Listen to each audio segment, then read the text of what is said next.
4.5 months since the beginning of a string of shootings in northern Colorado, the task force investigating them says it needs help.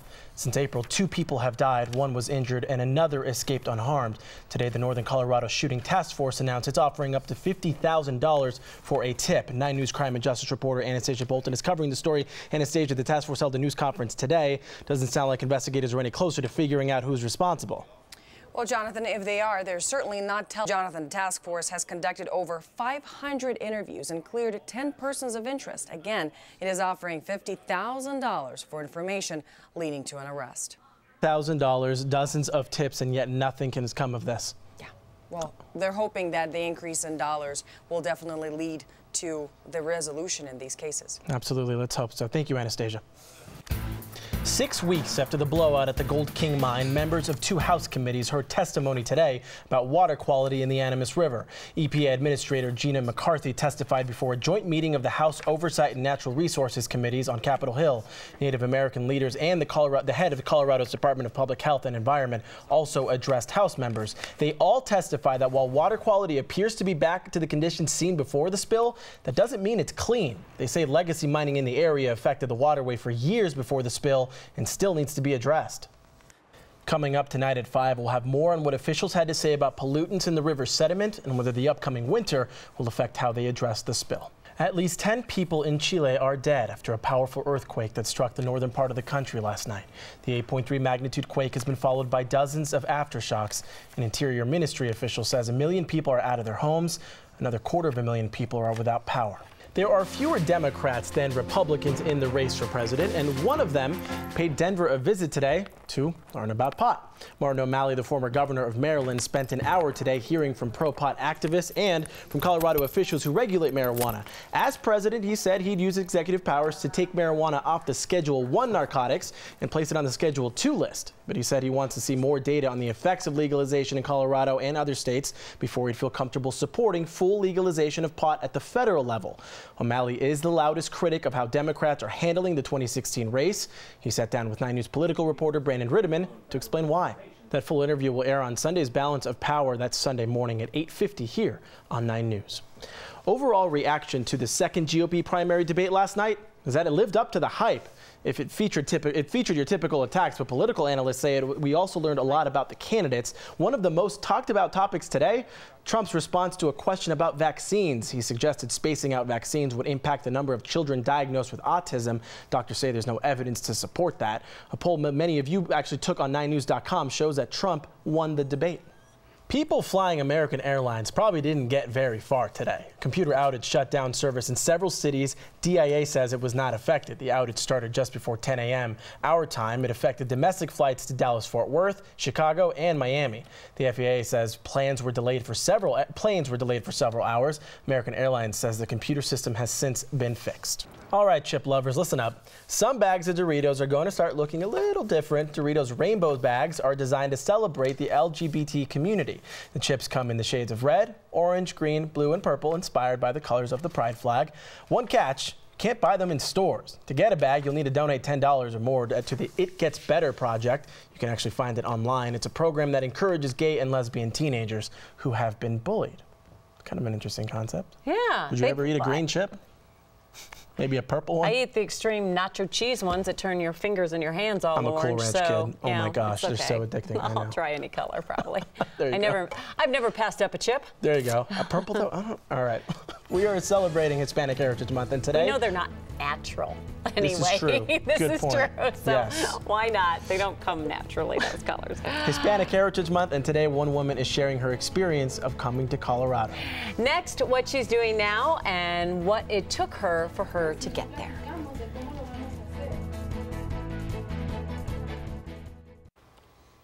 From September 15th to October 15th, 9 News is celebrating Hispanic Heritage Month. Tonight, we take you deeper into the life of Marissa Molina, a teacher, a community leader, and she's done it all despite facing the challenges of being an immigrant. Marissa says her goal is to see her very first class graduate. She says one day she might actually want to get into politics. So she's just an inspirational person. She's really making a difference in that school, and you can see it in the kids. I mean, that one student started crying. I mean, she said she had never had her own, Hispanic teacher. And I said, never? She said, never, not until she met Marissa. Oh, so the connection is made. Yeah, when a student is emotional, life-changing. Yep. That's for Can't sure. beat that.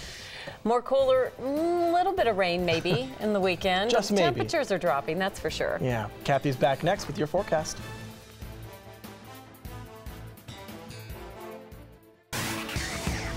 A stunning day over Denver today and over really all of Colorado. There's a shot at downtown Denver right now, and it's been like this for, I feel like, a few days now. I mean, it's just been stunning each and every day. The cloud cover has been nice. Highs in the low 80s this afternoon. A small shower or two is possible, however, in northern Colorado. Meteorologist Kathy Saban in the Weather Center. And Kathy, at least we're getting some help with the fire danger. Oh, absolutely. Much improved today. Humidity values are up. The winds, while gusty, can be found on 9news.com. We've got a handy, vibrant, color-coded map, Kim and Jonathan, just for you guys to tell you.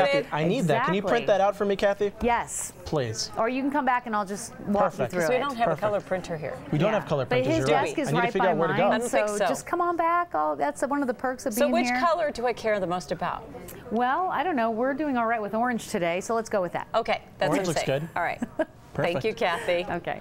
All right, if you've been looking for a way to get excited about exercise, one song may be the answer. Students, parents, and teachers across the country are doing, and I'm going to say it, I have to say it, the whip and nay-nay. Yep.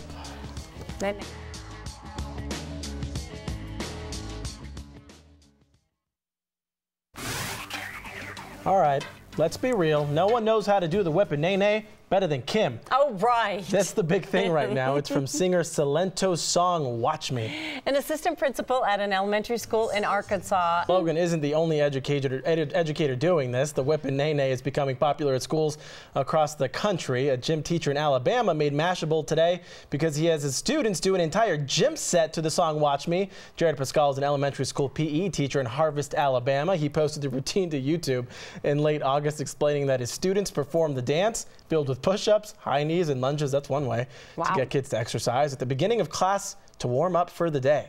He also wrote to Michelle Obama suggesting the routine become part of her Let's Move initiative. Pascal was named 2014-2015's Teacher of the Year at Harvest Elementary. Of course he does, because he makes his kid do this. There we go. Ready? Watch, whip, and then like nay-nay. Nay-nay. Sure. Yeah, and you have to get the, the song Watch Me is the debut single by American rapper Silento. He's from Georgia, so the song has been getting a lot of initial attention in the South. Obviously, now everyone loves it. I'm telling you, Kim's the best. I'm telling you, Mark Coburg, the day we announced it might snow in the mountains, I told him he was doing the nay-nay. Yep. Right there. But if it gets kids moving, that's what matters. Dancers have the best bodies. They do, because they use flexible. every single part of their body. It's true. To do what they do. And they're having fun doing it. Yes. Slacker and Steve joining us now. Both today, dancers. Yeah, check this dancer's spots out. There's the nay-nay. There's the Watch Me. It's the mayonnaise. The mayonnaise. Yeah, that's what the really old guy who just did it, he says, watch me mayonnaise. Manning has never lost to the Kansas City Chiefs as a Bronco. Today, he is hoping to keep it that way. They better. 9 News is live in Kansas City. Sports anchors Rod Mackey, Mike Kliss are on the field. Guys, kickoff is about an hour and a half away.